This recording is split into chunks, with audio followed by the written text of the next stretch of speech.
Hello everybody. So now we are going to talk about the systems of units. And the systems of units, we talked quickly about it before, but the systems unit is a group of units that are commonly used together.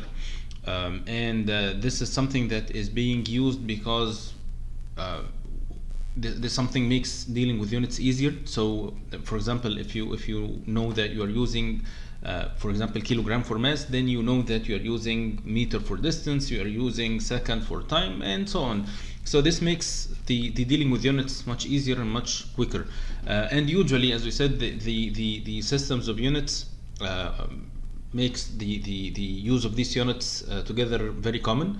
So this is something that people are very used to. So this is something that makes dealing with these systems units convenient to different people from different places.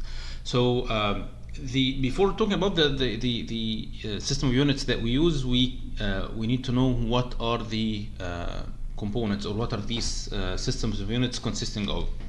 So they consist of the base units, which are the basic quantities: the length, mass, time, and temperature. And if we go back to this table before, we looked at this table before, we said there are some basic dimensions, which are the length, time, mass, and temperature. And there are combined dimensions, which are the combinations of these.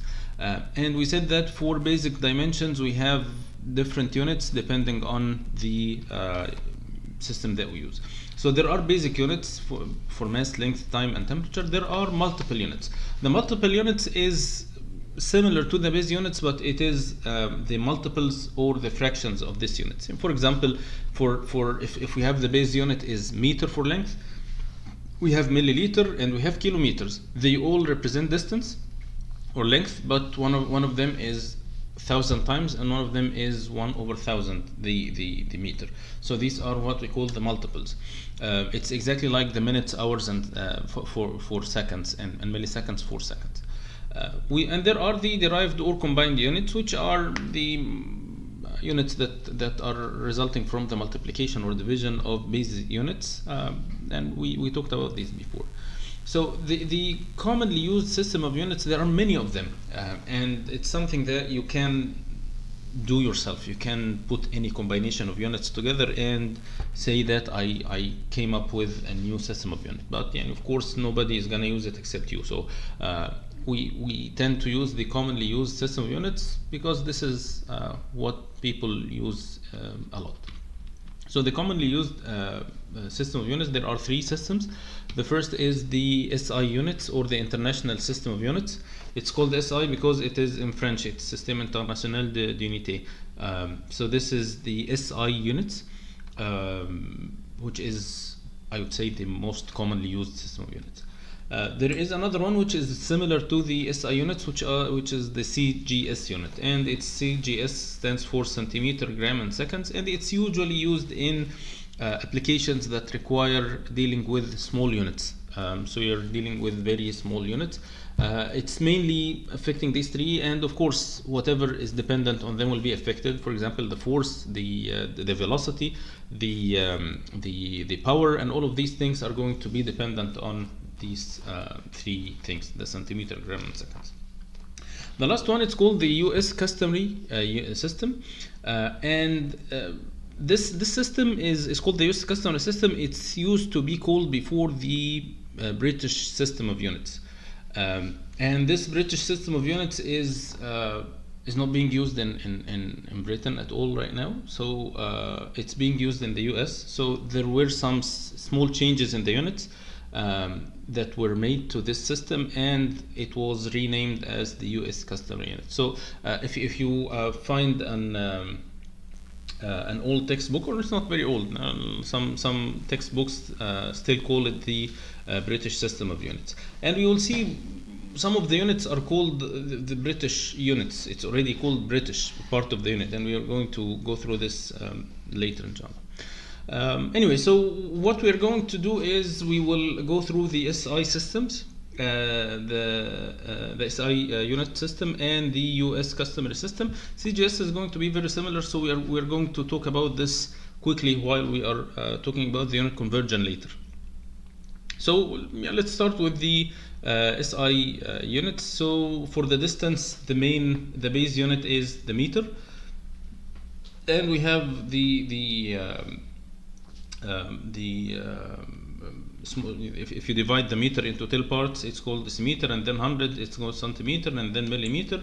For the mass, it's kilogram, and kilogram we also have ton, which is 1000 kilogram, and milligram, which is or gram is 1000 milligram, and kilogram is 1000 grams. So these are all multiples and fractions of the kilogram. For the number of moles, we have kilogram mole. The base unit is the gram mole or kilogram mole. Both are being used. I don't know exactly which one is the base one, but it's exactly like the kilogram and gram. 1 kilogram mole is 1000 gram mole or mole. Both are the same. Some textbooks call it gram mole, some call it mole. So it's the same. Whatever you like to use is going to be okay. The next is the temperature. We have two units, the Kelvin and the Celsius, and of course this is a very famous relation that the Celsius plus 273 is equal to Kelvin. If you want to be very accurate, it's going to be 273.15 to make it more accurate conversion. For the volume, we have the meter cube, which is the unit that we use, and we know the meter cube is 1000 liter, and this 1 liter is 1000 centimeter cubes or 1000 milliliters. Finally, for the pressure, we have many units. The unit that is the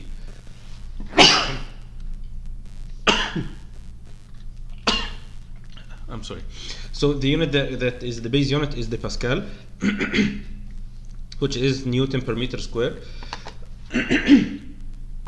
I'm sorry. And we use the atmosphere, which is 1.013 times 10 per 5 Pascal. We know the bar is 10 per 5 Pascal.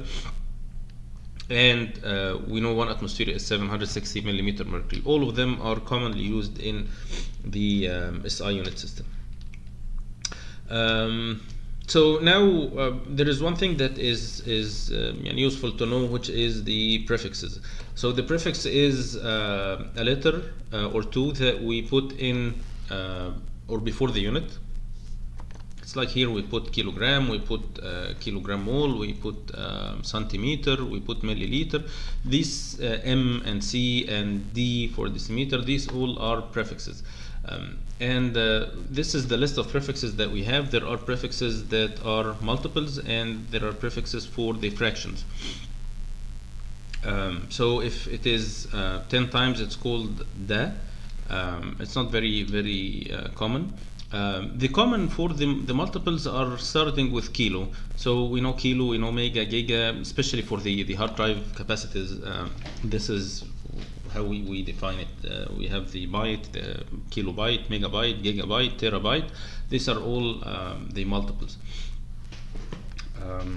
Of course, it's a little different in the computers because it's not 1000. It's a little different.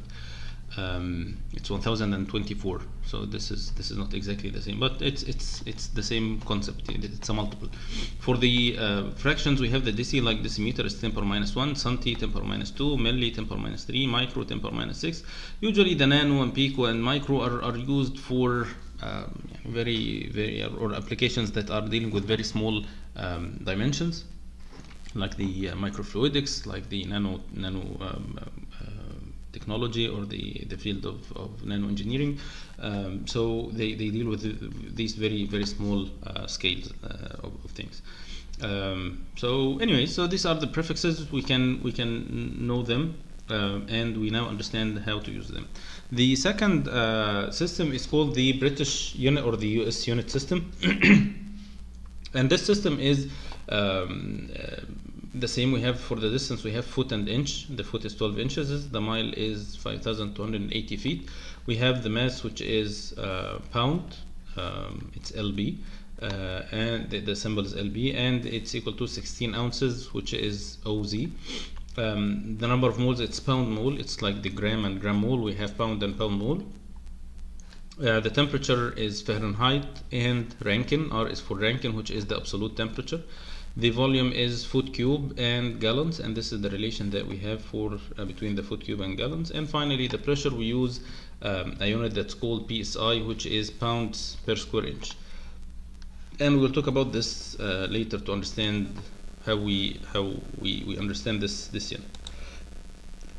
One last thing I want to mention here, which is the difference between the US unit system and the American unit system, which makes dealing, at least for me, it makes dealing with the US unit system much more convenient.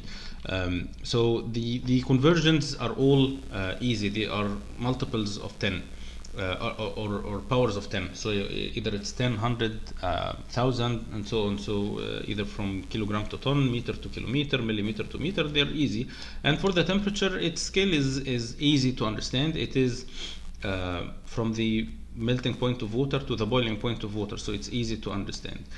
For the other units, the conversion factors are not easy to memorize or to recall. There are no number that is repeated twice. The conversion is 12 from foot to inch, 3 from feet to yard, 1760 from yard to mile, 16 from ounce to pound, and so the conversion of units is not very easy. And for the Fahrenheit scale, the water boils at 212 and melts at 32. So yeah, it's not easy to grasp compared to the SI unit. Anyway, so this is what we are going to stop here.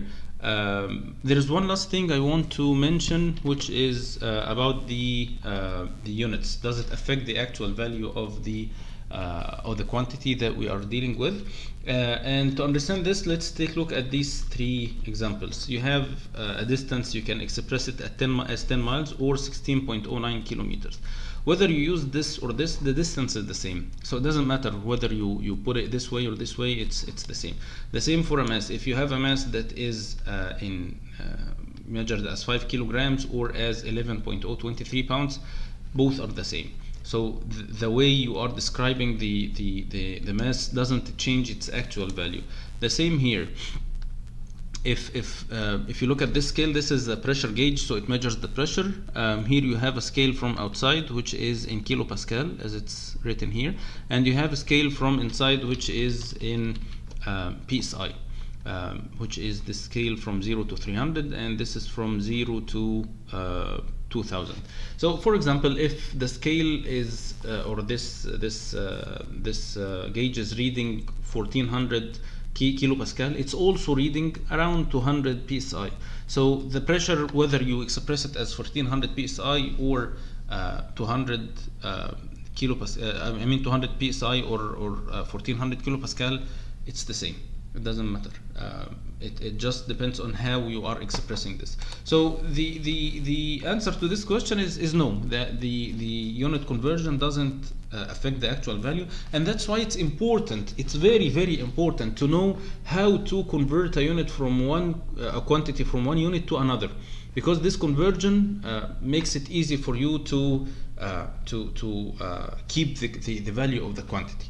And this is sometimes a confusing thing, and sometimes it makes a lot of problems because you don't really know how to do the conversion. Whether you multiply by a factor, divide by it, it's confusing in many cases. So this is what we are going to be discussing next time, inshallah. So I'll see you then. Goodbye.